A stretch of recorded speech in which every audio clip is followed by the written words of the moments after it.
Bienvenue sur JK, qui raconte des histoires où se déroulent des drames de la vie réelle. Installez-vous et savourez le récit d'aujourd'hui. Alors que je passais devant la salle de conférence ce jeudi après-midi de mars 2023, ma vie est passée d'ordinaire à un désastre complet. À travers la paroi vitrée, j'ai vu Derek Chin montrer sur grand écran des photos d'un mariage auquel il avait assisté la veille. Ce qui a attiré mon attention, ce n'était pas le couple heureux. C'était ce qui se cachait en arrière-plan. Mon patron, Richard Thornton, embrassait ma femme, Claire, alors qu'il se dirigeait vers l'entrée de l'hôtel. L'image était d'une clarté cristalline. Derek connaissait Claire. Il savait exactement ce qu'il montrait. Personne ne m'en avait dit un mot. Ni mes amis, ni mes collègues. J'entendais des rires venant du groupe à l'intérieur. D'après leur réaction, ce n'était pas une nouveauté. Ils l'avaient tous déjà vu. C'était de vieilles rumeurs. Un divertissement à mes dépens. Je n'ai pas arrêté de marcher. S'ils m'ont vu passer, ils n'ont montré aucun signe. J'ai d'abord écarté l'idée, me disant que j'étais peut-être paranoïaque. Peut-être riaient-ils d'autre chose, mais j'ai découvert plus tard que j'avais eu raison la première fois. Ce jour-là, je couvrais l'une des visites clients de Thornton. Marcus Webb, notre directeur des opérations, me faisait constamment remplacer le patron. Plus tôt cette semaine-là, Webb avait annulé mes vacances prévues parce que Thornton était censé avoir une réunion client d'urgence. Claire était partie pour son propre voyage, du moins c'est ce que je pensais. Maintenant, je savais mieux. J'ai passé le reste de la journée à ne faire absolument aucun travail. Au lieu de cela, j'ai comploté contre ma femme infidèle, contre ce bâtard de Thornton, contre Webb qui avait tout rendu possible. Je ne voulais pas travailler dans cette entreprise une minute de plus que nécessaire. Je suis allé au RH et j'ai demandé à Nina Carter des informations sur mon préavis et mes congés accumulés. Je savais que j'avais droit à au moins 7 semaines. Il s'est avéré que Webb n'avait pas réellement annulé mes vacances. Il m'avait juste dit qu'il l'avait fait. J'ai montré à Nina sa lettre, celle expliquant pourquoi mes congés étaient refusés pour des raisons commerciales critiques. Elle m'a regardé avec une telle tristesse dans les yeux. Même elle savait que j'étais absolument furieux. J'ai tout discuté avec Nina et sa colocataire Linda Park qui travaillait comme contrôleuse financière. Je suis très organisé. Cela me facilite le travail. Peut-être que je souffre de TOC, mais je garde une trace de tout. Tous mes journaux de travail, tous mes rapports de dépenses, tout. J'ai pu prouver que Webb avait falsifié des dossiers pour arrêter les paiements qui m'étaient dus, lesquels étaient ensuite transférés sur le compte personnel de Thornton. Finalement, ils ont confirmé que j'avais droit à 9 semaines et 3 jours de congés annuels. On me devait plus de $17 000 qui avaient été versés à Thornton à la place. Nina a tout imprimé. J'ai tout copié. Je ne faisais confiance à personne d'autre à ce stade. Mon préavis était de 12 semaines car j'avais des compétences spécialisées. Je suis retourné à mon bureau et j'ai écrit ma lettre de démission. Je ne l'ai pas donnée à Webb, cependant.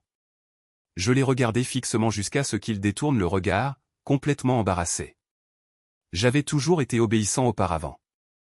La seule fois où je m'étais plaint, c'était lorsque je devais remplacer le patron. Point. Je suis allé voir Richard Thornton directement. Sa secrétaire, Patricia Mills, m'a dit qu'il était occupé. Je lui ai dit que je devais le voir d'urgence, sinon je contacterais un avocat. Elle a été sincèrement surprise par mon ton. C'était un Jack Morrison très différent de celui auquel elle était habituée. Elle lui a reparlé. Il a dit qu'il serait libre dans 20 minutes. Quand je suis finalement entré, il m'a fait attendre encore 10 minutes. Il n'y a pas eu de poignée de main quand il m'a finalement laissé entrer. Désolé pour l'attente. Eh bien, Jack, qu'est-ce qui te met si en rogne? Il souriait d'un air suffisant. J'étais en fait plus calme que je ne m'y attendais. Voici ma lettre de démission. On m'a déjà suffisamment roulé dans la farine. Mes vacances ont été annulées prétendument dans l'intérêt de l'entreprise. Tout le monde se moque de moi dans mon dos pendant que vous divertissez ma femme et que je dois faire votre travail pendant que vous le faites. Webb falsifie les registres de paie pour que vous soyez payé pour mon travail. Vous me devez plus de $17 000. Vous verrez ces factures là-bas. Compte tenu de mes congés annuels, malgré les tentatives de Webb de les refuser, il me reste un peu plus de 2 semaines à travailler. Je les ferai, mais je ne vous couvrirai plus. Thornton n'était pas seulement silencieux. Il jubilait. Je pouvais dire à l'expression de son visage qu'il était ravi de voir à quel point j'étais en colère. Tu ne savais pas que je voyais ta femme, n'est-ce pas? Il a ri. Tu es sacrément aveugle. J'en parle tout le temps. Je vais m'occuper de ta situation financière maintenant. Sors d'ici. Eh bien, je savais où j'en étais. J'avais 2 semaines pour me venger de ces salauds. Point. Je suis sorti de ce bureau et Patricia a presque bondi de sa chaise. Si j'avais été en colère avant, il était évident à l'expression de mon visage que je cherchais des ennuis maintenant. Je suis retourné à mon bureau. Je pouvais voir d'autres personnes me regarder, mais personne ne s'est approché. Ils ne m'avaient jamais vu en colère auparavant. J'ai terminé mon travail précisément à l'heure. Webb m'avait fait utiliser mon téléphone personnel pour le travail afin d'économiser de l'argent à l'entreprise. Puisque mon téléphone pouvait avoir 2 cartes SIM, j'ai retiré celle du travail et les laissé sur mon bureau. Je ne leur ai pas donné une seconde de plus que ce dont ils avaient besoin. En partant, certaines personnes m'ont regardé comme si j'étais un étranger. Derek a appelé. Pour une fois, tu pars à l'heure, Jake. Qu'est-ce qui ne va pas? J'ai un rendez-vous. J'ai répondu sèchement et j'ai continué à marcher. C'était un jeudi soir, vers 17h30. Je suis entré dans la banque PNC et j'ai rencontré un assistant pour ouvrir de nouveaux comptes à mon seul nom. Quand elle m'a montré le solde du compte joint que Claire et moi possédions, il était étonnamment bas. J'ai pu voir des paiements manqués, des avertissements de découvert. J'ai demandé pourquoi il n'était pas alimenté depuis son compte comme cela avait été convenu. Claire a annulé son virement automatique il y a 10 mois. L'assistante a dit doucement, puis a semblé inquiète.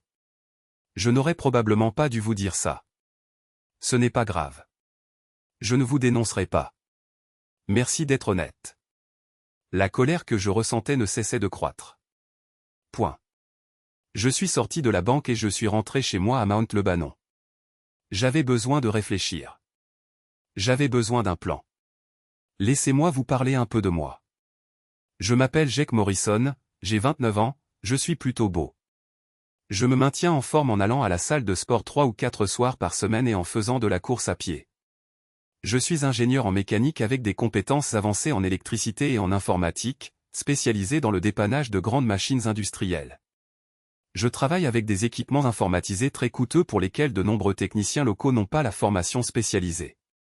En conséquence, je voyage beaucoup dans l'ouest de la Pennsylvanie et parfois dans l'Ohio et la Virginie occidentale.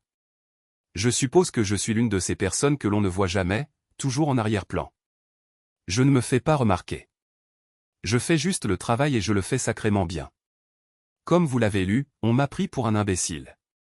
Mais je ne suis pas un imbécile. Je suis juste consciencieux. J'ai fait la foutue erreur de faire confiance aux mauvaises personnes au travail. Je voulais que notre entreprise réussisse bien. J'aiderais n'importe qui. Claire avait commencé depuis longtemps à me traiter comme quelque chose de désagréable dans lequel elle avait marché. Maintenant, je savais pourquoi. J'ai essayé de lui parler, mais elle a toujours réussi à éviter toute vraie conversation. Elle était habituée à obtenir ce qu'elle voulait. Au début, je la laissais faire parce que je l'aimais et que je voulais la voir heureuse, mais dernièrement je voulais juste éviter sa langue acérée. Je me rends compte que cela donne l'impression que je suis un lâche sans colonne vertébrale, mais j'ai toujours voulu qu'elle ait ce qu'elle voulait. Je pensais que c'était ça l'amour, rendre l'autre personne heureuse. Apparemment, dans son monde, ce n'est pas le cas. Une fois à la maison, je me suis dirigé vers mon bureau. Je travaillais souvent de chez moi car il y avait moins d'interférences. Nous n'avions pas d'enfants, heureusement, j'avais donc converti une chambre en un véritable espace de travail. Ce soir, j'allais travailler sur le plan le plus important de ma vie. Si Claire avait eu une brève liaison avec quelqu'un d'autre, j'aurais peut-être pu la laisser me convaincre de consulter un conseiller pour essayer de réparer les dégâts et de reconstruire notre mariage. Il était peu probable, mais possible que j'aie essayé de la convaincre de discuter de nos problèmes conjugaux, mais elle était toujours trop occupée. Cependant, ce n'était pas n'importe qui. C'était Thornton, mon patron, l'homme qui contrôlait mes moyens de subsistance, qui me volait, qui m'utilisant pour faciliter sa liaison avec ma femme. C'était irréparable. C'était délibéré, conçu pour me blesser de toutes les manières possibles. Le fait que ce soit lui faisait plus mal que le simple fait de l'infidélité, et c'était déjà assez douloureux. Après ce que j'avais appris à la banque, j'ai vérifié tous nos relefs et bancaires des 2 dernières années. J'ai copié les transactions pertinentes dans une feuille de calcul Excel. J'ai examiné les factures de carte de crédit et fait de même. J'ai recoupé les frais d'hôtel avec mon emploi du temps de travail et j'ai constaté qu'il y en avait de 6 à 10 par mois, parfois plus. Beaucoup d'entre eux ont eu lieu les jours où j'étais absent, remplaçant Thornton dans d'autres installations. Je suis sûr qu'ils riaient du fait que je payais pour leur divertissement. J'espérais qu'ils payaient parfois, mais le connaissant, j'en doutais. Aujourd'hui, j'avais un rendez-vous planifié chez l'un de ses clients, mais j'ai reçu un appel annulant le rendez-vous. Ils devaient s'isoler en raison d'une épidémie de CO dans leur établissement. Sans cette annulation, je n'aurais pas été au bureau pour voir cette photo. J'avais également remplacé Thornton la veille. Il y avait eu plusieurs fois où Webb m'avait obligé à annuler mes propres vacances, sous prétexte que Claire était en vacances. L'une d'elles impliquait un photographe en Californie. Compte tenu du décalage horaire, je pensais qu'il était peut-être encore au travail. J'ai appelé et dit à la réceptionniste qui j'étais. Je m'excuse, mais nous avons eu un incendie et avons perdu les photos de cet événement. Les avez-vous toujours dans vos archives? La réceptionniste a vérifié. Oui, elles sont toujours là. Si je les imprime et les expédie, ce sera assez cher. Mais si je les envoie par email, vous pourrez les imprimer vous-même. Ce serait parfait, ai-je dit, un envoi par email serait bien plus simple compte tenu des retards de livraison internationaux. J'ai ouvert les fichiers dès qu'ils sont arrivés. Les photos ont confirmé mes soupçons. Le soi-disant voyage d'affaires de Thornton avait en fait servi à divertir ma femme à mes frais. L'un des avantages du travail de Claire dans son agence de publicité était d'avoir la dernière voiture. Elle les louait en leasing. L'année dernière, elle avait oublié son permis de conduire et ses cartes bancaires en allant chercher son nouveau véhicule, alors tout avait été mis à mon nom. Sans surprise, elle n'avait pas effectué un seul paiement. Le leasing expirait dans 2 mois. Je trouvais cela parfait. Pour les 2 prochains mois, j'aurai l'usage de la voiture, mais je ne renouvellerai pas le leasing. J'avais besoin d'accéder à ses comptes.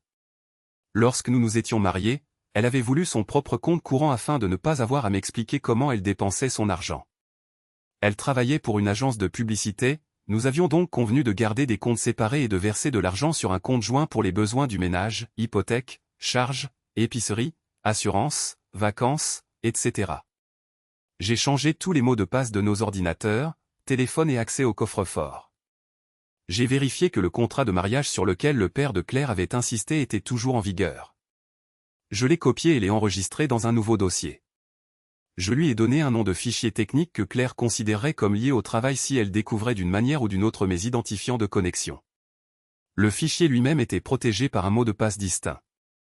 J'ai mis tous les documents dont j'aurais besoin, y compris ce fichier, dans un stockage cloud en utilisant un VPN pour brouiller mes pistes.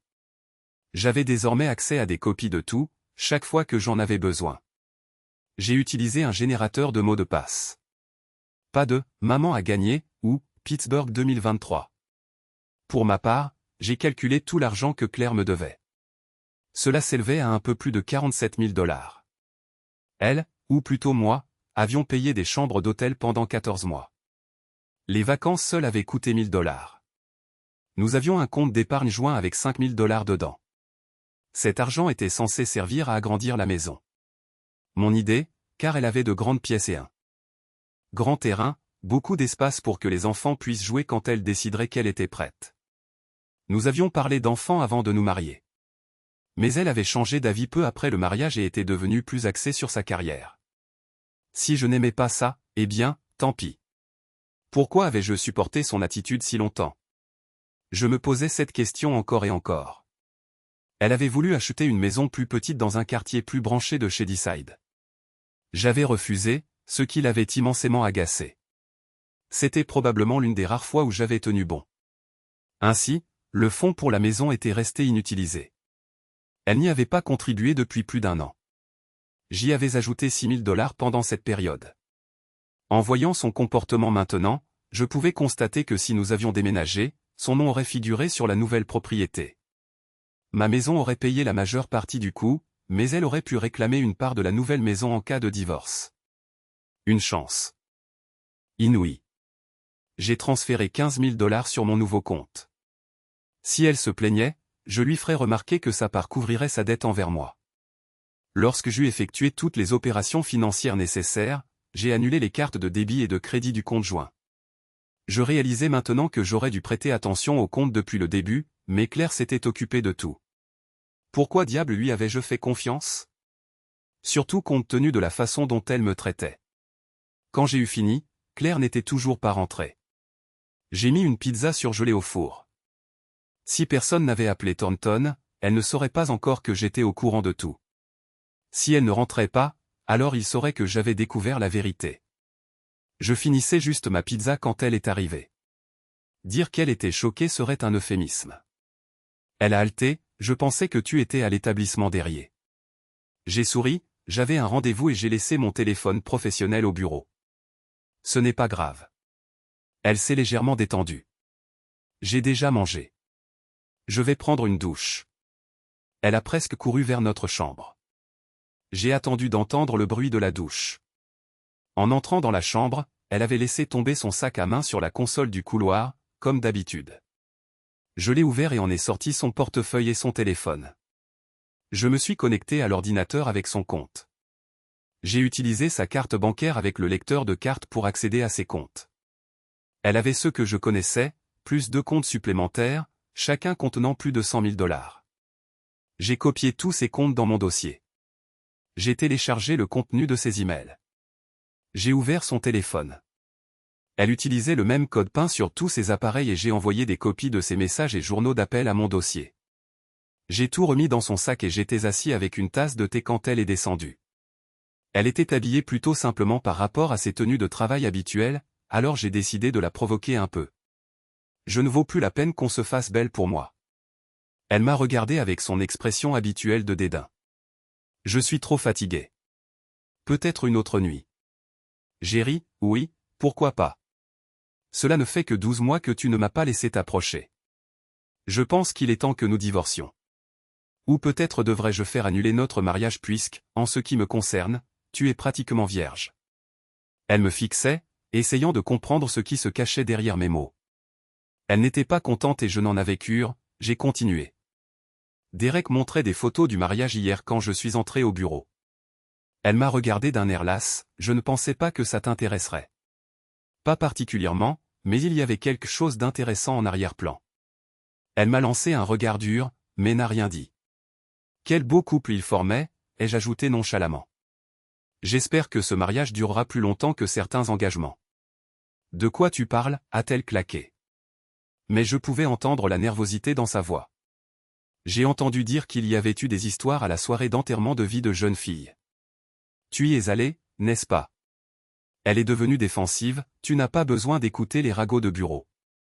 J'ai décoché une autre flèche, ce n'est pas ce que j'ai entendu à la fontaine à eau.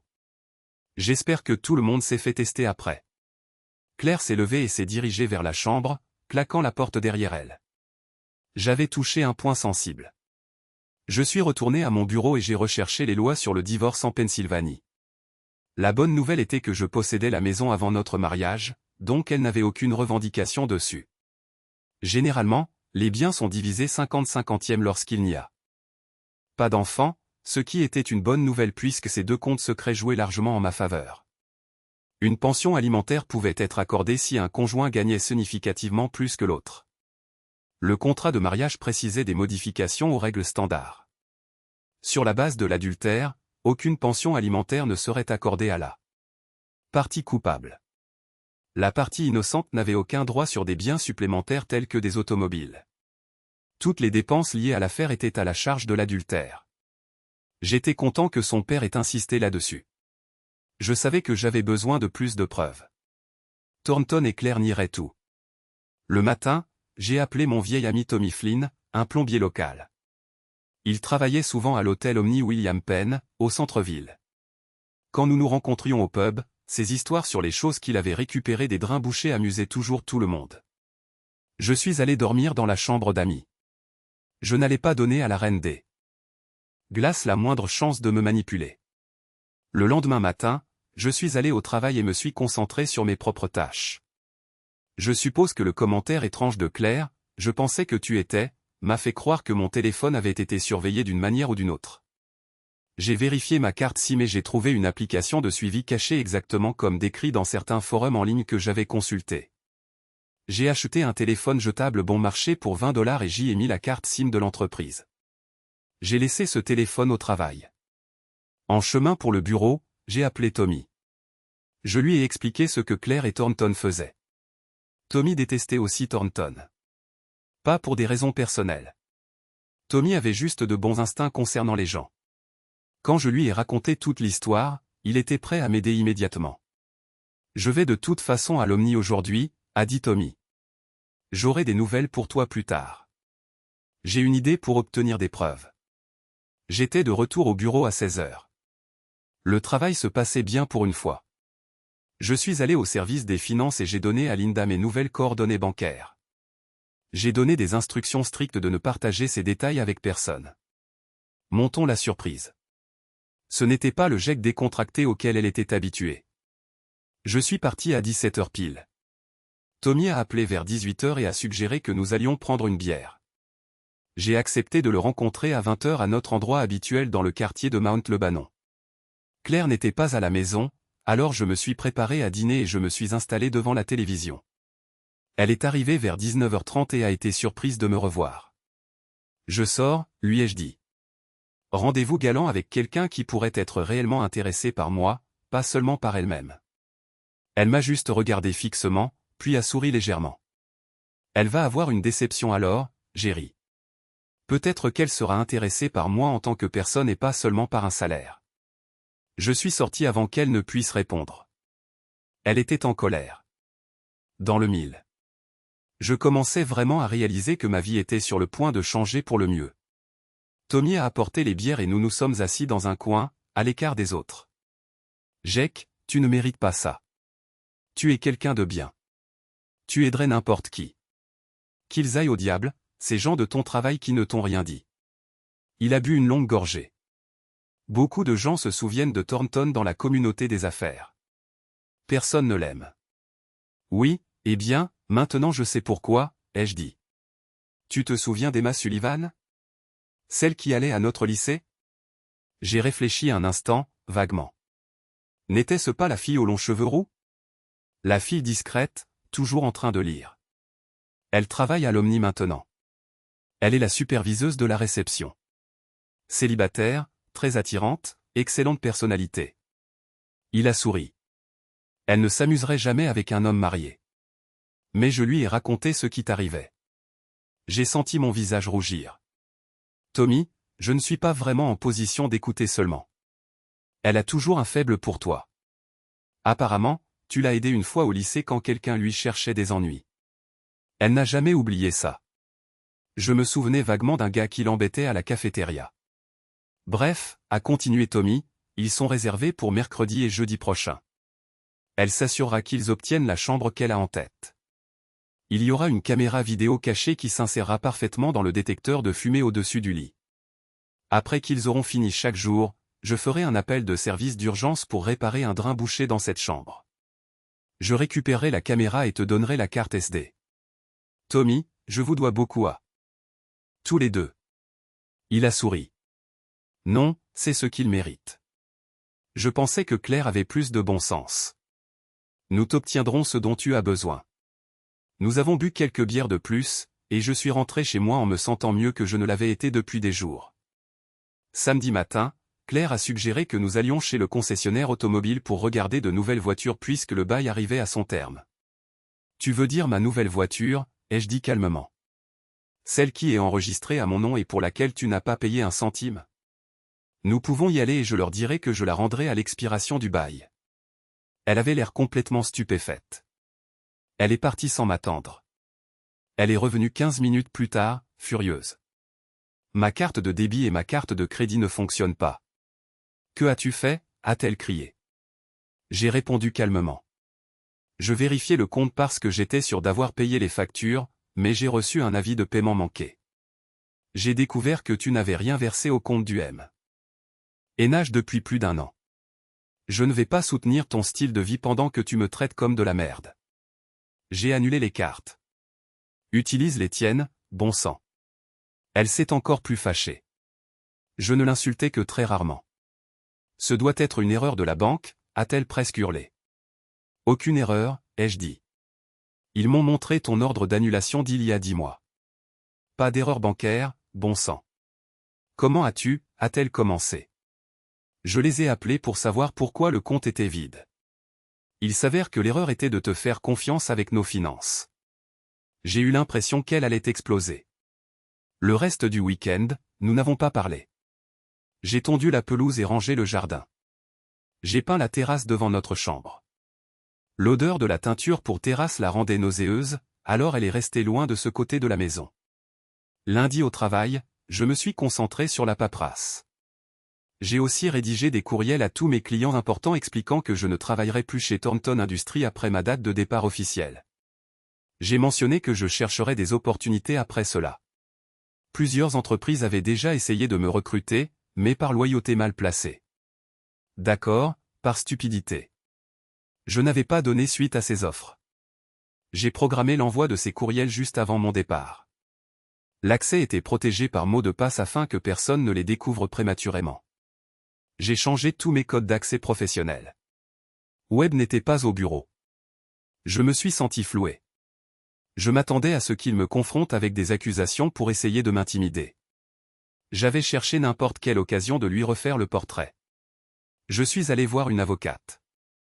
Je connaissais Rachel Donovan depuis le lycée. J'ai expliqué la situation. J'ai besoin d'un Nouveau Testament, lui ai-je dit. S'il m'arrive quoi que ce soit, je ne veux rien laisser à Claire. Rachel a rapidement rédigé un testament détaillant les raisons pour lesquelles je le changeais, de sorte que si quelqu'un tentait de le contester en justice, le raisonnement serait clair. La maison, je la laissais à mon neveu et ma nièce, les enfants de ma sœur. Cela contrarierait vraiment Claire puisque ma sœur Jennifer la méprisait. Ils avaient une petite maison, donc cela leur permettrait de déménager, bien que le titre resterait aux enfants jusqu'à ce qu'ils soient adultes. Je n'aimais pas particulièrement le mari de Jennifer, mais ma sœur était solide. Claire avait légalement droit à un pourcentage des avoirs en espèces avant le divorce, mais Rachel m'a montré comment minimiser ce qui serait classé comme actif liquide. Quand nous eûmes terminé avec les détails, sa secrétaire a tout tapé. Je suis revenu plus tard dans l'après-midi pour le signer, et il a été attesté et notarié. Rachel a ensuite commencé à parler du divorce. Je lui ai tout raconté. Cela vous aidera considérablement, a-t-elle dit. Je travaillerai à des tarifs amicaux. En toute franchise, je n'ai jamais aimé Thornton non plus. Personne ne l'aimait. J'ai admis que j'irais à ses funérailles, mais seulement pour aider à porter le cercueil. S'il était enterré au lieu d'être incinéré, je danserais sur sa tombe. Rachel a ri. Je lui ai parlé de tout ce qui s'était passé chez Thornton Industries, des congés volés, des paiements d'hôtel, des registres de paie falsifiés. J'ai mentionné que j'espérais avoir des preuves vidéo d'ici la fin de la semaine. Quand je les aurais, je voulais déposer plainte immédiatement. Je lui ai parlé du contenu du téléphone de Claire. Les messages entre elle et Thornton parlaient du plaisir qu'ils avaient et de la façon dont j'étais un idiot et un perdant. Claire était aussi mauvaise que Thornton pour m'humilier. Les courriels ont révélé que Thornton et Webb avaient fabriqué les réunions clients d'urgence afin que Thornton pourrait partir en vacances avec Claire à mes frais. Ils en avaient tous bien ri. Envoie-moi tout par email, dit Rachel. Je préparerai les papiers du divorce. Je préparerai également des documents pour poursuivre Thornton Industries pour diverses pratiques d'emploi illégales. Je saurai exactement qui a signé. Claire, soit chez toi, soit sur son lieu de travail. Je ris. Si leur rendez-vous de mercredi est filmé, pourrons-nous déposer les documents quand ils quitteront la pièce jeudi après-midi? Rachel rit.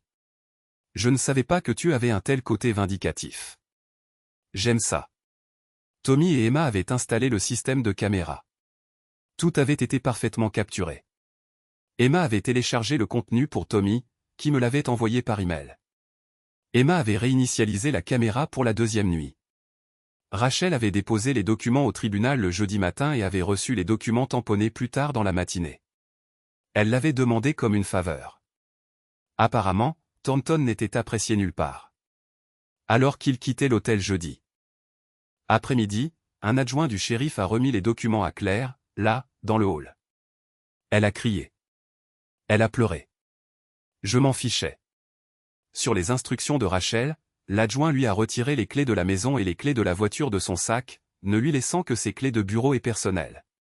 J'avais quitté le travail tôt ce jour-là. J'ai emballé tous ses vêtements dans des sacs poubelles noirs et les ai laissés devant la porte d'entrée.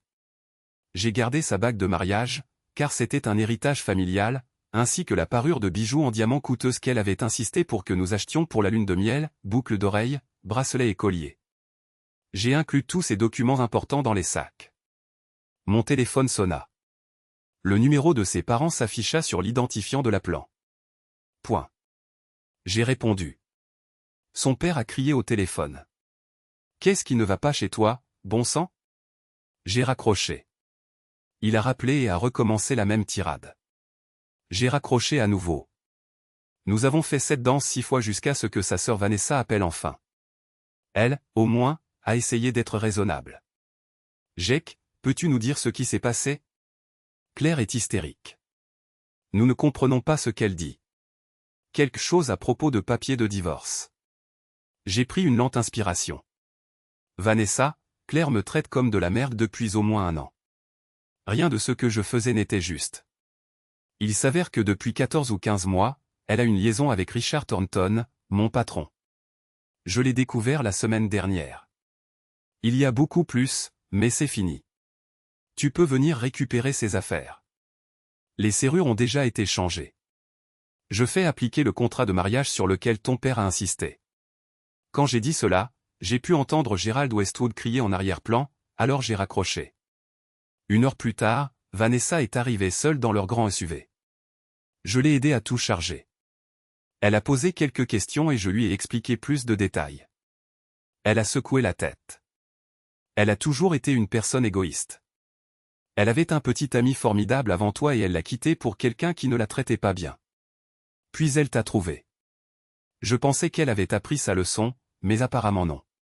Je suis tellement désolé que cela te soit arrivé, Jake. Après leur départ, Tommy a appelé. Il avait récupéré la caméra vidéo d'Emma, nous avions donc 2 jours complets de preuves. Il l'a apportée au bureau de Rachel, comme elle l'avait demandé. J'ai récupéré la voiture de Claire sur le parking de l'hôtel. J'avais toujours la clé de rechange et je l'ai ramenée à la maison. Le lendemain au travail allait être intéressant. Le vendredi matin, je suis entré dans le bureau principal. Il était évident que tout le monde était au courant de ce qui s'était passé la veille. Il semblait choqué que j'aie pu faire quelque chose d'aussi dramatique. Ils en avaient apparemment parlé, mais pas de l'affaire de Thornton avec ma femme ni de la façon dont je l'avais couvert. J'ai ouvert mes emails et envoyé les messages préécrits à tous mes clients. Ensuite, j'ai supprimé le dossier des éléments envoyés et utilisé un programme pour effacer l'espace libre de l'ordinateur afin que rien ne puisse être récupéré. Je m'attendais à ce que ce soit mon dernier jour.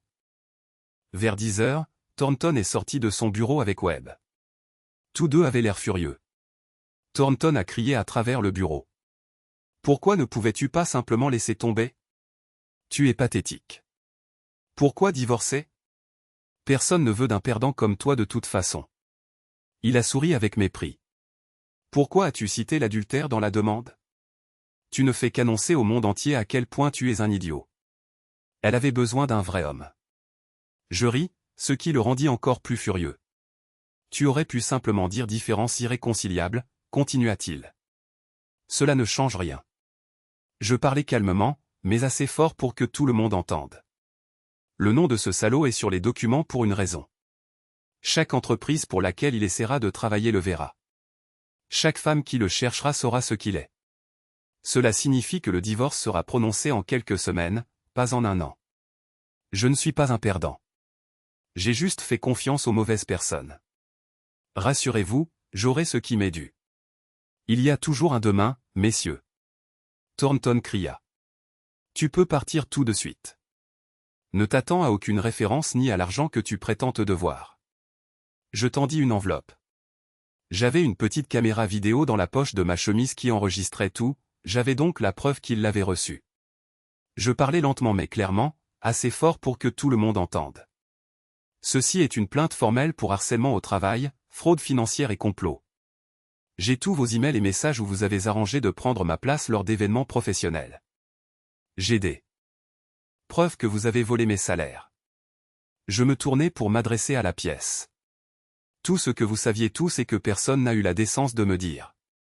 N'essayez plus jamais de me parler. Vous êtes les personnes les plus abjectes que j'ai jamais rencontrées. Cet endroit est toxique.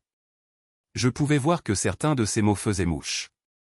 De toute façon, je détesterais avoir une référence d'ici. Quand cela sera porté devant les tribunaux, qui voudra embaucher chez Thornton Industries? Je regardai Thornton dans les yeux et lui adressai mon plus beau sourire froid. Jusqu'à ce que nous nous rencontrions au tribunal. Il avait l'air de pouvoir faire une attaque.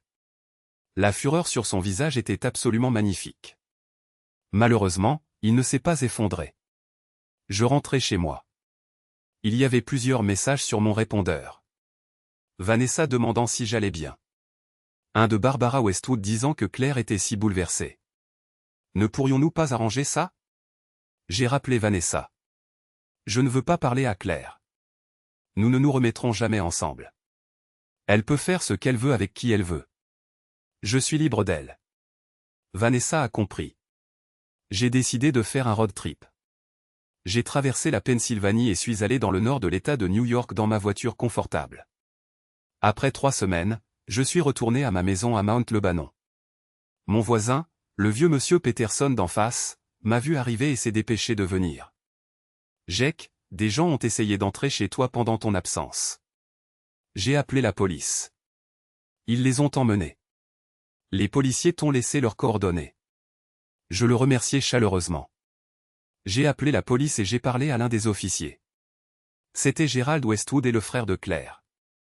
Ils étaient venus parce que Claire voulait sa bague de fiançailles et sa parure de bijoux en diamant qu'elle prétendait lui appartenir. Ils n'avaient pas essayé de forcer la porte, ils ont donc simplement été invités à contacter un avocat. Aucune accusation n'a été portée. J'ai remercié l'officier. J'étais soulagé que la situation n'ait pas dégénéré. 2 semaines après mon retour à la maison. C'était la fête des mères, le 2e dimanche de mai. Claire et sa famille avaient toujours été des pratiquants assidus. Mon absence à l'église ne leur avait jamais bien convenu. Je ne peux qu'imaginer leur choc quand ils sont sortis de l'église et ont trouvé le parking décoré d'au moins 60 photographies agrandies. Claire avec Thornton dans diverses poses romantiques, y compris certaines quittant des chambres d'hôtel. Tommy m'avait aidé à installer l'exposition tôt ce matin-là. Nous les avions montés sur des panneaux de mousse avec des piquets, créant une galerie à travers tout le parking de l'église.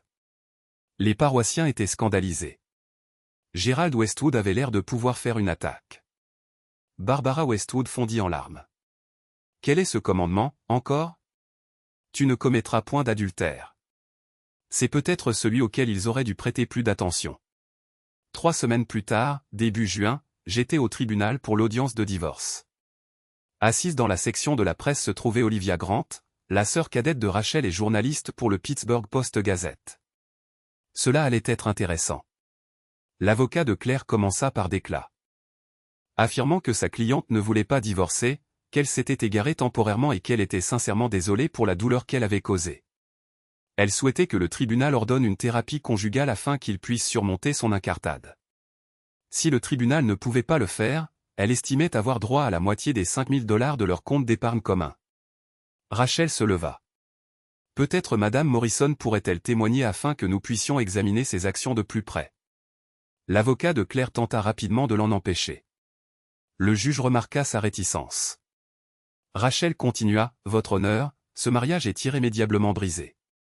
Madame Morrison a eu une liaison prolongée avec Richard Thornton, aidé et encouragé par le directeur direct de Monsieur Morrison.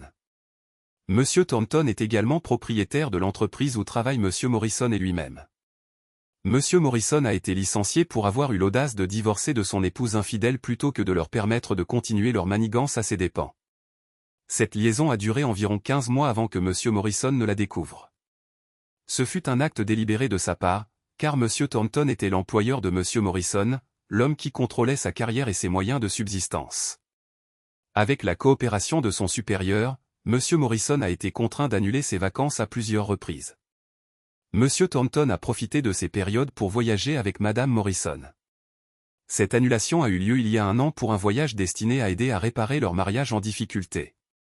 Monsieur Thornton s'impartit à sa place pendant que mon client était contraint de travailler pour le couvrir. Le voyage avait été décrit comme une réunion client importante, complètement fabriquée. Le fait qu'elle ait choisi M. Thornton plutôt que son propre mari pour ce qui était censé être un voyage de réconciliation montre le mépris total de Madame Morrison pour son mariage.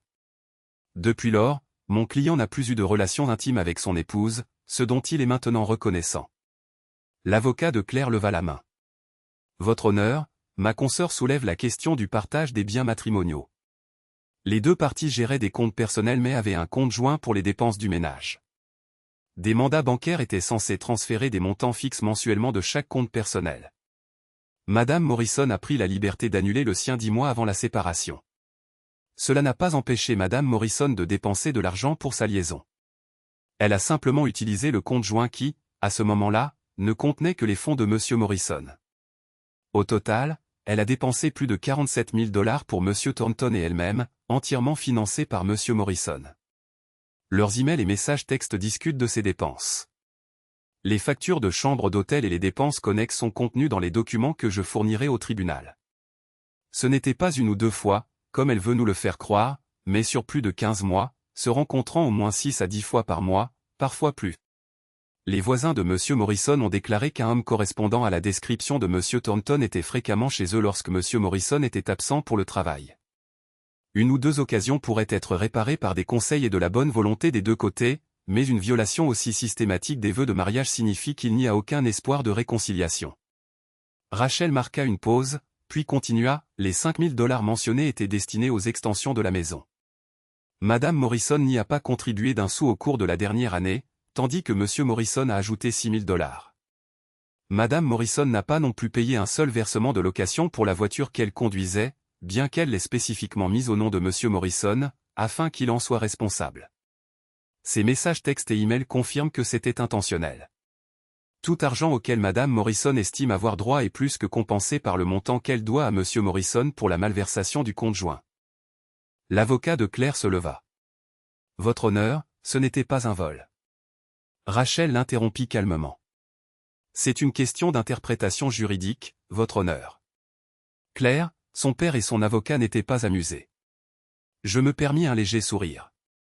Rachel continua, avant le mariage, les deux parties ont conclu un contrat de mariage. L'avocat de Claire l'interrompit.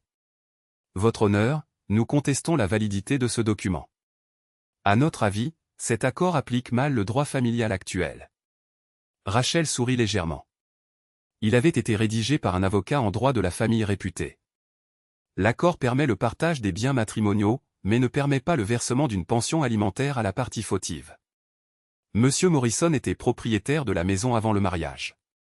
Il n'y avait pas d'hypothèque car elle lui avait été léguée après le décès de ses parents dans un accident de voiture. Les comptes de Monsieur Morrison au moment de la séparation sont reflétés dans ces documents, y compris les 5 000 $ déjà mentionnés. Ses actifs liquides totaux s'élevaient à 34 900 $. Les automobiles sont exclus de tous les calculs d'actifs. Notre enquête sur la situation financière de Madame Morrison a révélé des comptes qu'elle avait déclarés totalisant 3 400 $. Après le mariage, Monsieur Morrison était au courant de ces comptes. Rachel marqua une pause pour faire de l'effet. Nous avons découvert qu'elle avait deux autres comptes. L'inspiration brusque de Claire fit que tout le monde la regarda. Elle me lança un regard noir, mais je gardai une expression calme. Elle avait l'air furieuse. Rachel continua. Au moment de la séparation, Madame Morrison possédait environ 227 600 $ musique d'actifs totaux. Des halètements se firent entendre dans la salle d'audience. Selon le contrat de mariage, la partie fautive paie toutes les dépenses liées au divorce. J'enverrai ma facture à ma consoeur plus tard aujourd'hui pour règlement dans les 7 jours. L'avocat de Claire se leva. Votre honneur, je conteste ce montant. Les deux comptes en question sont les économies de retraite de ma cliente qui ont dû être retirées en raison de changements dans ses avantages sociaux. Elles devraient être exclues des calculs d'actifs matrimoniaux. Elles auraient dû être réinvesties mais, en raison de son état émotionnel concernant le divorce, cela n'a pas eu lieu. Ma cliente conteste allemand l'affirmation de M. Morrison selon laquelle elle lui devrait plus de 47 000 $ concernant le compte du ménage. Comme je l'ai dit, je cherche des éclaircissements, répondit Rachel calmement. Les dépôts sur ces comptes correspondent directement aux primes qu'elle a reçues de son employeur.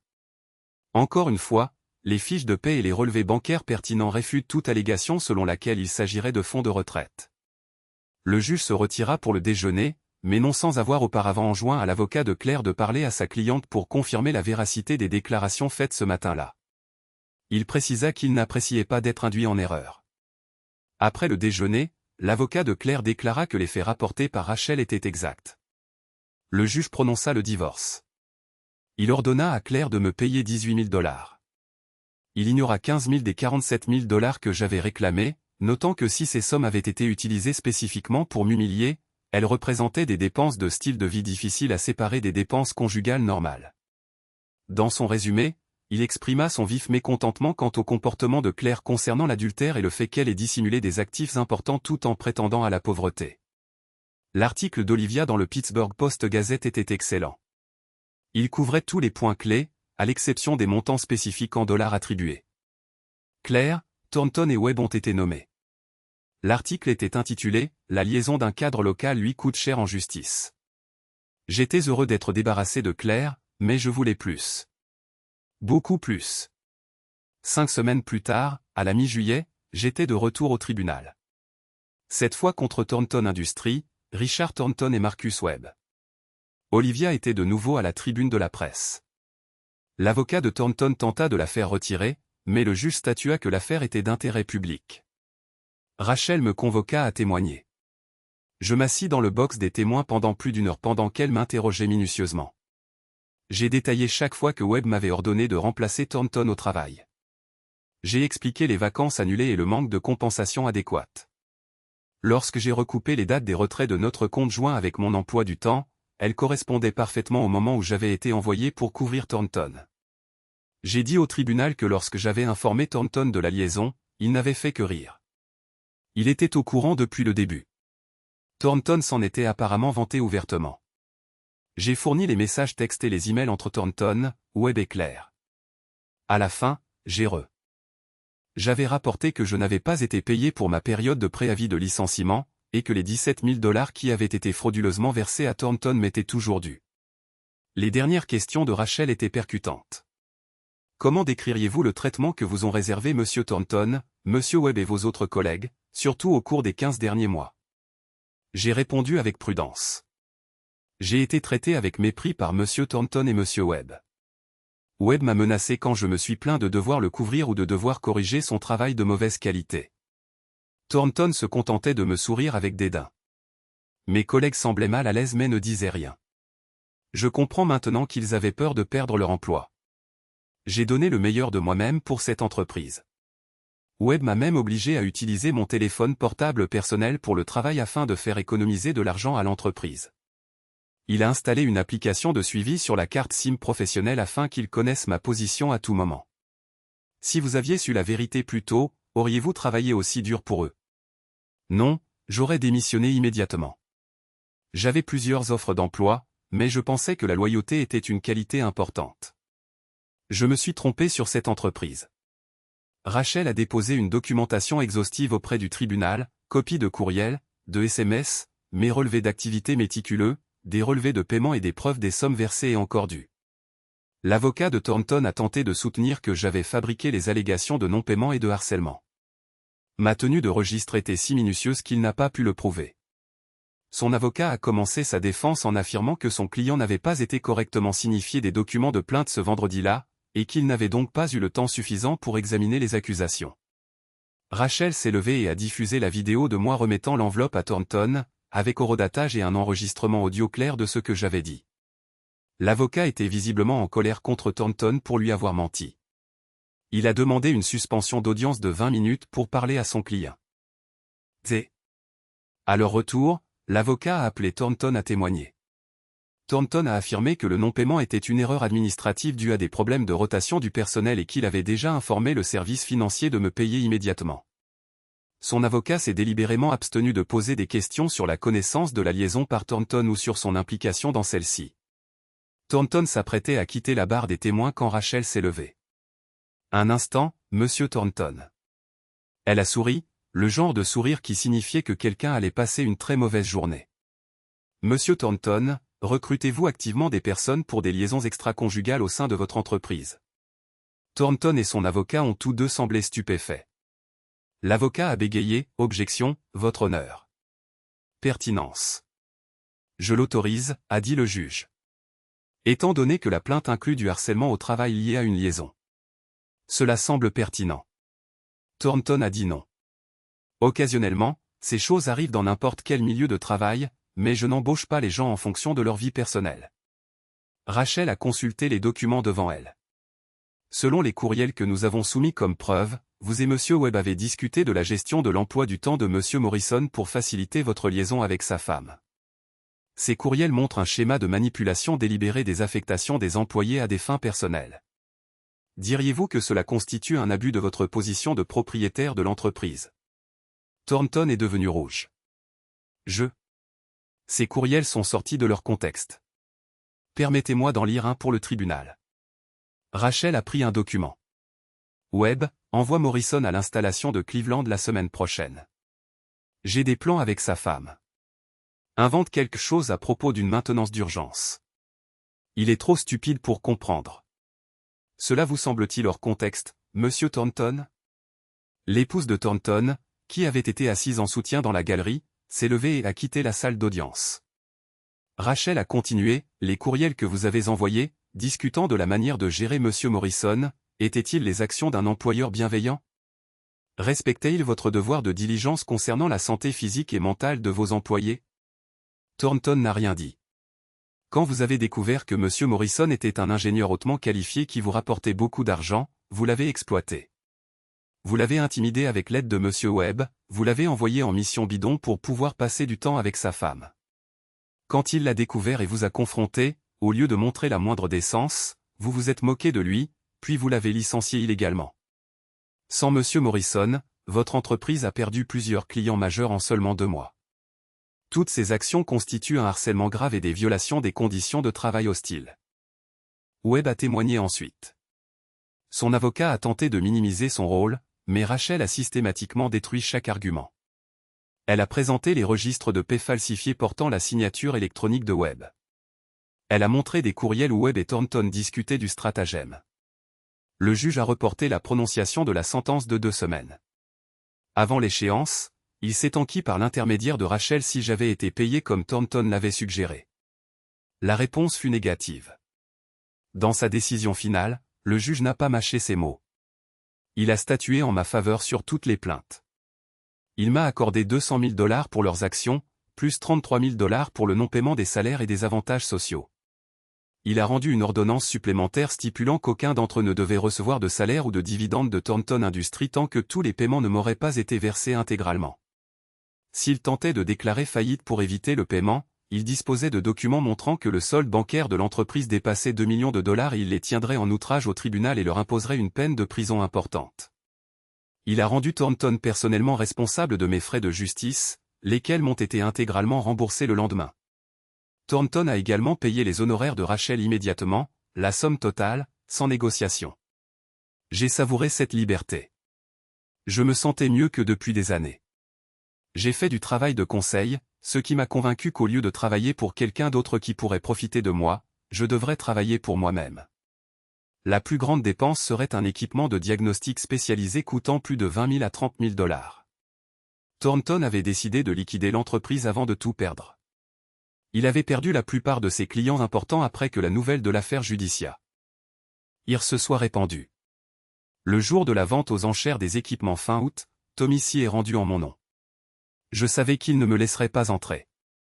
J'avais fixé un budget de $30 000. Le catalogue listait 4 articles dont j'avais vraiment besoin, mais je m'attendais à ce que chacun coûte $10 000 ou plus. J'ai été choqué quand Tommy a appelé. J'ai eu les 4 pour 17 000. Sérieusement, c'est incroyable. Essaie d'obtenir autant d'autres articles sur ma liste que possible. Plus tard, il a rappelé. J'ai dépensé les 30 000, mais il y a 2 autres pièces que tu as notées. Tu as mis une limite de 3 000 sur elles. Si tu les veux, je peux te prêter l'argent.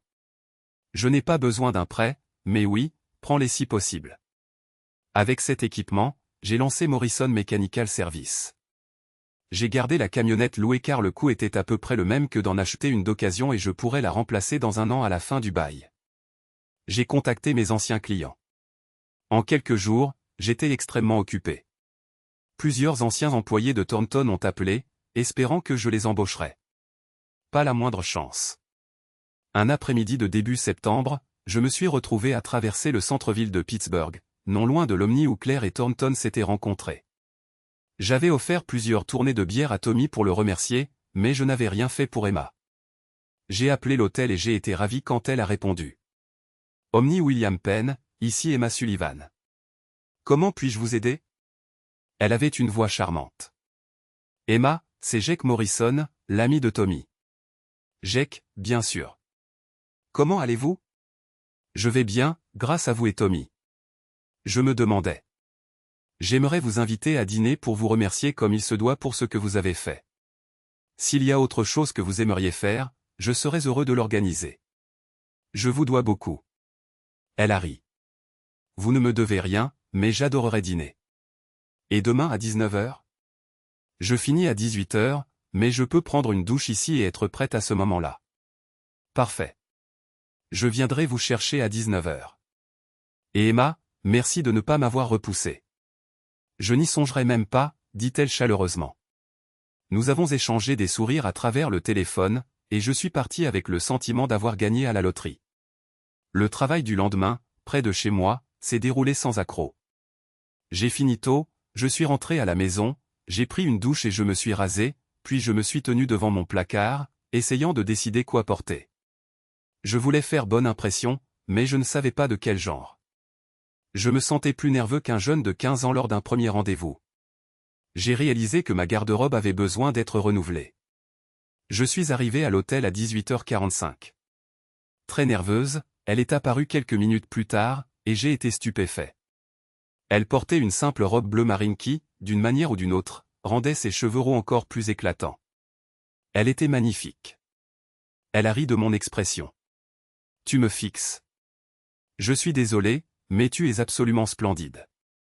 Je n'avais pas été aussi sans voix depuis que j'avais 15 ans. Elle a souri et a pris ma main. Viens, je connais un super endroit. Je ne me souviens pas de ce que j'ai mangé, mais je peux te dire que c'était la meilleure soirée que j'ai passée depuis des années.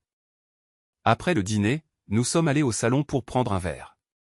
J'étais content d'avoir pris un taxi. Même sans l'alcool, je ne pense pas que j'aurais pu me concentrer sur la conduite. Elle était intelligente et captivante. Nous avons parlé de tout, des livres, des films, du travail, de Pittsburgh, de la vie. Elle n'a jamais rejeté mes opinions, mais quand nous étions en désaccord, elle me demandait d'expliquer ma façon de penser. Nous discutions de nos différentes perspectives avec douceur, et j'ai tant appris en écoutant son point de vue. Son rire était contagieux. Il illuminait la pièce. Vers 22h, elle a dit à contre-cœur, j'ai le service du matin demain, à 7h. Je devrais probablement rentrer chez moi. Je veillerai à ce que tu arrives en toute sécurité, ai-je dit. Le taxi peut te déposer en premier. C'est exactement ce que nous avons fait. Elle vivait à Squirrel Hill, à environ 4 miles de ma maison à Mount Lebanon.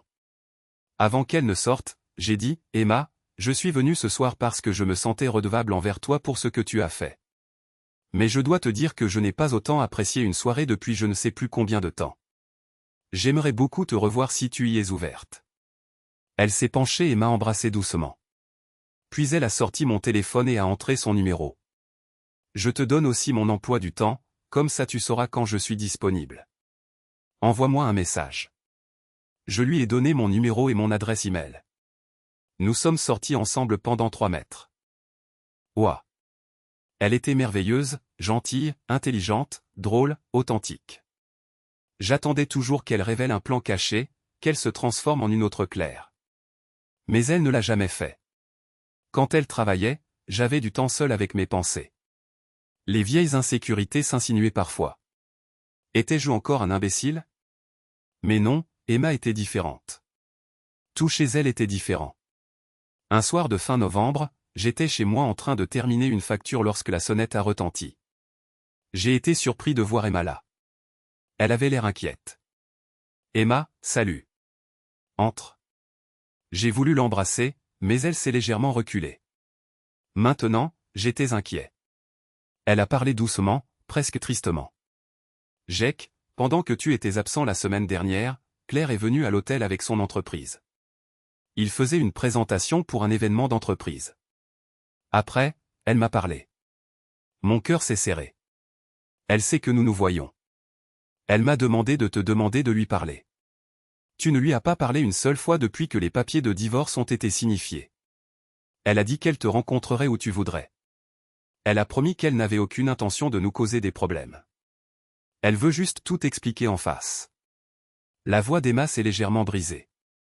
J'ai peur que tu aies encore des sentiments pour elle. Tu ne la mentionnes jamais du tout. Elle est plus expérimentée que moi, plus sophistiquée. Peut-être que ta vie serait meilleure avec elle qu'avec ceux que nous avons maintenant. Je ne veux pas te perdre, mais il vaut mieux te perdre maintenant que plus tard si c'est ce qui doit arriver. Elle était presque en sanglots quand elle a terminé. Point. J'ai pris ses mains doucement. Emma, pendant que j'étais absent, j'ai pensé à toi constamment.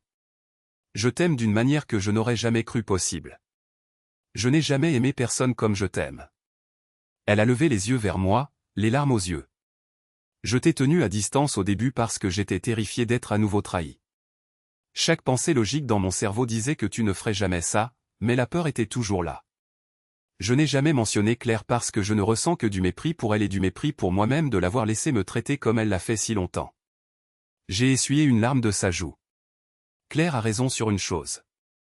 Il est probablement temps que je lui parle. Non pas parce que j'ai des sentiments pour elle, mais parce que j'ai besoin de clore complètement ce chapitre. Elle n'a aucun sentiment pour moi et je n'en ai aucun pour elle. Tu as dit que tu avais attendu que je sois prêt. Tu étais prête à attendre parce que tu pensais que j'en valais la peine, surtout si nous pouvions être ensemble à la fin. Je n'arrêtais pas de me dire de laisser l'amour entrer. Mais j'avais tellement peur d'être à nouveau blessé. Tu as dissipé cette peur, Emma. Je veux t'avoir dans ma vie. Emma s'est jetée dans mes bras et m'a embrassé. J'ai un parapluie au cas où il pleuvrait, a-t-elle dit, riant à travers ses larmes. N'oublie pas ça. Début mars 2024, près d'un an après avoir découvert l'aventure, j'ai rencontré Claire dans un petit café à Bloomfield, à mi-chemin entre nous. Elle semblait avoir perdu du poids. Sa confiance habituelle semblait diminuer. Point. Nous avons commandé des cafés. Elle a commencé sans préambule. Jake, merci d'avoir accepté de me rencontrer. Je vois qu'Emma te fait du bien. Tu n'as jamais eu l'air si épanoui. Pas toutes les années que je t'ai connue. Elle n'est pas comme moi. Alors, s'il te plaît, ne te retiens pas avec elle. C'est une personne adorable. Je veux m'excuser même si je sais que ce mot semble ridicule venant de moi. Elle a pris une inspiration tremblante. Je suis en thérapie depuis des mois maintenant, essayant de comprendre pourquoi j'ai gâché notre mariage. Au début, je voulais te blâmer, mais Vanessa ne m'a pas laissé faire. Elle m'a fait voir à quel point je t'avais blessé. Ma thérapeute m'a aidé à comprendre la vérité sur moi-même. J'ai encore beaucoup de travail à faire. Je pourrais passer des heures à expliquer cela, mais je serai brève. J'ai toujours été égocentrique. Narcissique, en fait, c'est ce que dit ma thérapeute. J'aimais penser que j'étais meilleur que les autres. Quand je t'ai rencontré, j'ai vu un homme attentionné, aimant, qui n'avait absolument aucune idée de sa valeur. À cause de ton caractère, tu aurais pu avoir n'importe quelle femme que tu voulais. Tu étais si consciencieux dans tout ce que tu faisais. J'ai aimé cet homme, un sentiment que je n'avais jamais éprouvé auparavant. Tu m'aimais, et à cause de cet amour, tu me donnais tout ce que je voulais si tu le pouvais. Tu te souviens de la parure de bijoux en diamant de notre lune de miel? Tu l'as acheté même si cela signifiait que nous ne pourrions pas nous permettre cette visite historique que tu voulais vraiment. Elle a fait une PA. Use, les yeux rivés sur son café. Avec le temps, j'ai commencé à voir tes efforts pour me plaire non pas comme de l'amour, mais comme une faiblesse. Quand nous parlions d'enfants, j'en voulais au début. Mais à mesure que je perdais de vue qui tu étais vraiment et que je perdais le respect pour toi à cause de mes propres problèmes, j'ai décidé de ne pas en avoir. Tu n'as pas riposté. Tu as juste accepté. Tu m'as toujours fait passer en premier. Et je n'ai jamais réalisé ce que cela signifiait vraiment avant qu'il ne soit trop tard. Quand Thornton et moi nous sommes rencontrés lors d'une fonction professionnelle, nous avons eu cette conversation. Je lui ai trop parlé, y compris de toi, de notre mariage, de mes frustrations. Nous nous sommes rencontrés plusieurs fois après cela, parlant surtout de toi. En fait, il a perçu mon manque de respect envers toi. Elle avait l'air sincèrement honteuse. Puis, quelques semaines plus tard, il a fait le premier pas. Je n'ai pas résisté même si je savais que c'était mal. J'y suis retourné pour le frisson de le faire derrière ton dos. Ma conscience me hurlait dessus, mais j'ai déversé ma haine de moi-même sur toi à la place. J'ai rendu ta vie misérable. Le besoin de t'humilier n'a fait que grandir, et je ne peux toujours pas expliquer pleinement pourquoi. Ma thérapeute m'aide à comprendre que te blesser me faisait me sentir puissante alors que je me sentais en fait impuissante face à mes propres mauvais choix. Je suis toujours en train de travailler là-dessus. J'ai été choqué quand Thornton a parlé de faire ce voyage à ta place, celui qui était censé nous aider à nous reconnecter. Je savais ce que cela signifiait, mais l'excitation et la stupidité l'ont emporté. Je n'ai réalisé que plus tard qu'il racontait tout à Webb. J'étais tourmenté par la culpabilité et je suis devenu froide avec toi, rejetant toute intimité parce que je ne pouvais pas faire face à des sentiments amoureux alors que j'étais dégoûté de moi-même. Je savais que tu ne méritais pas la façon dont je te traitais. Je n'ai su qu'au procès qu'ils avaient orchestré la prise de ces photos. Je me suis affiché publiquement pour t'humilier. J'en suis tellement désolé. Elle prit une profonde inspiration. Ces 2 jours à l'hôtel auraient dû marquer la fin de tout cela. Si j'avais su ce que tu savais déjà lorsque les papiers du divorce t'ont été signifiés, je n'y serais jamais allé. Écouter ton avocat tout décrire pendant le procès m'a fait me sentir tellement coupable. À cause de ma stupidité, tu as subi tant de torts et tu ne méritais rien de tout cela. J'avais tellement honte. J'ai réalisé que la seule personne qui avait été vraiment humiliée, c'était moi, et je l'avais mérité. Quand nous sommes sortis de l'église et que nous avons vu ces photos que tu avais postées, j'étais furieuse au début, mais ensuite j'ai réalisé que tu avais parfaitement le droit de le faire. C'est à ce moment-là que je me suis enfin engagé dans une vraie thérapie. Je déménage au bureau de notre entreprise à Philadelphie le mois prochain. Tout ce que j'obtiens à Pittsburgh, c'est de la reconnaissance et du jugement. J'ai besoin d'un nouveau départ, d'une chance de devenir une meilleure personne. Je ne trouverai peut-être jamais quelqu'un d'aussi bien que toi, mais je n'ai qu'à m'en prendre à moi-même de t'avoir perdu. J'ai mal interprété tout ce que tu faisais par amour comme une faiblesse alors que c'était en fait une force. Tu n'as rien fait de mal, Jake. Si je peux te donner un conseil, une partie venant de la thérapie, une autre de mes propres dures leçons. C'est normal d'être en désaccord avec Emma. De vouloir des choses différentes, mais d'en discuter. Ne te contente pas de céder pour la rendre heureuse. Dis ce que tu as sur le cœur. Sois honnête sur tes sentiments. Elle termina son café. Tu es un excellent ingénieur et une bonne personne. Tu ne crois simplement pas assez en toi. Parle à Emma des sentiments que tu retiens à cause de moi. Soyez de vrais partenaires. Elle te fera du bien. Avec de la tristesse dans les yeux, elle se leva. Je suis une idiote de t'avoir perdu. Au revoir, Jake. Elle sortit et je restai assis un instant, à assimiler tout cela. Je rentrai chez moi où Emma m'attendait avec anxiété. Emma, il faut qu'on parle, dis-je. Ses yeux s'agrandirent d'inquiétude. Je souris et l'embrassai doucement. Puis je lui racontai tout, comment Claire m'avait traité, comment je m'étais senti inadéquat pendant si longtemps, mes craintes de ne pas mériter quelqu'un comme Emma. Quand j'eus fini, nous pleurions tous les deux. Nous nous serrâmes l'un contre l'autre tandis que les larmes coulaient, libérant des années de douleur et de peur. Quand nous nous fûmes tous les deux ressaisis, elle essuya mon visage doucement. Jake, Claire avait raison sur 2 choses, quelle personne merveilleuse tu es et à quel point tu le réalises peu. Peut-être que des séances de conseil t'aideraient aussi. Quand tu as mentionné vouloir des enfants. Plus tôt, j'ai pu entendre dans ta voix à quel point tu les désires. C'est une belle maison avec un grand jardin qui pourrait être agrandi pour devenir un foyer familial parfait. Elle prit mes mains. Tout ce que je peux dire, c'est que si nous devions construire une vie ensemble, j'adorerais avoir des enfants avec toi. Je ne suis pas Claire. Je ne te vois pas comme quelqu'un de faible. Je vois une personne forte qui essaie toujours de s'améliorer, d'aider les autres. Nous serons parfois en désaccord. Nous nous disputerons occasionnellement, mais tu auras toujours mon amour et mon respect. Repense à notre premier rendez-vous. Pendant tout le dîner, nous avons parlé de tout. Nous avons eu des désaccords, mais nous en avons discuté. Nous avons appris des points de vue de l'autre. C'est ainsi que nous gérons tous les problèmes qui se présenteront. Quelques semaines plus tard, elle emménagea avec moi. Environ un mois après qu'elle eut emménagé, j'étais près de mon coffre-fort quand elle remarqua les boîtes à bijoux. « Qu'est-ce que c'est » demanda-t-elle curieusement. J'ouvris la grande contenant la parure de diamants et lui racontai toute l'histoire, y compris le fait que je n'avais pas pu faire la visite historique que je désirais vraiment parce que j'avais dépensé l'argent pour ces bijoux à la place. Je les avais délibérément cachés à Claire après avoir découvert l'affaire. Puis, rougissant, je pris la petite boîte dans mes mains. Emma, c'est un bijou de famille. Je l'avais donné à Claire quand nous nous étions fiancés, mais je l'ai gardé quand nous avons divorcé. C'est une bague de fiançailles. Je pense à te demander en mariage depuis des semaines maintenant.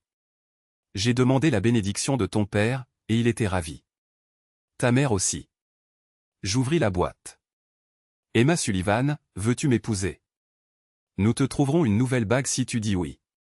Je sais que celle-ci a une histoire. Elle me regarda dans les yeux, les larmes coulant, et dit doucement, oui. Puis elle examina la bague, cette bague est magnifique, Jack. Je la porterai avec fierté. Il faudra la redimensionner, mais je veux celle-ci. Quant à la parure de diamant, je ne la porterai pas à cause de son histoire. Je pense que tu devrais la donner à Claire comme cadeau d'adieu. Cela pourrait l'aider à se souvenir de ce à quoi ressemble l'amour désintéressé. Je contactai Claire par l'intermédiaire de Vanessa et arrangeai de lui donner la parure de bijoux avant qu'elle ne déménage à Philadelphie. Elle était sincèrement reconnaissante. Si jamais je suis tenté de faire quelque chose d'égoïste et cruel à nouveau, dit-elle doucement, cela me rappellera à quoi ressemble le véritable amour. Merci, Jack. J'ai suivi plusieurs séances de thérapie. Emma m'accompagnait parfois. Elles ont considérablement aidé, bien que pas autant que son amour et son soutien. Emma et moi nous sommes mariés en juin 2024 lors d'une petite cérémonie dans une chapelle historique à Shadyside. Tommy était mon témoin. Sa sœur Amy était demoiselle d'honneur. Ses parents étaient ravis de nous voir tous les deux si heureux. Ils m'avaient toujours traité comme un membre de la famille. Je n'aurais pas pu rêver de meilleurs beaux-parents. Emma a insisté pour que nous fassions la lune de miel que j'avais initialement voulu. Elle l'a organisée spécialement pour moi. Elle comprenait la visite des sites historiques du Williamsburg colonial et de Philadelphie que j'avais désiré des années auparavant. Nous avons tous les deux apprécié, bien que j'étais plus passionné par l'histoire qu'elle. J'ai dû supporter sa passion pour les montagnes russes, bien qu'elle les adorait, alors nous avons aussi visité plusieurs parcs à thème la semaine suivante. Je les ai toutes faites avec elle, ce que l'on fait par amour. Environ un mois après notre retour de lune de miel, Emma m'a annoncé qu'elle était enceinte. Nous avons découvert plus tard qu'elle avait conçu fin mai, juste avant le mariage. Nous étions fous de joie. Nous avons temporairement emménagé dans son appartement à Squirrel Hill pendant que des entrepreneurs rénovaient et agrandissaient ma maison de Mount Lebanon. Les travaux furent terminés début septembre, et nous avons réemménagé avec suffisamment de temps avant l'arrivée du bébé. Notre fils Gordon est né fin septembre 2024. Emma a été incroyable tout au long du processus et le tenir pour la première fois a été le moment le plus profond de ma vie. Au moment où j'écris ceci, fin octobre 2024, Gordon a 4 semaines. Mon entreprise, Morrison Mechanical Service, se porte bien. J'ai 3 ingénieurs qualifiés qui travaillent avec moi et 2 membres du personnel de bureau. Mon assistante administrative, Cheryl, est excellente. Elle gère tout en douceur pendant qu'Emma se concentre sur Gordon. Emma s'occupe de la comptabilité à distance quand elle a le temps, mais nous avons convenu que pour l'instant, sa priorité est notre fils. Je vérifie toujours minutieusement tous les nouveaux employés. Je n'embaucherai jamais personne qui joue des jeux ou qui a un historique de liaison sur le lieu de travail.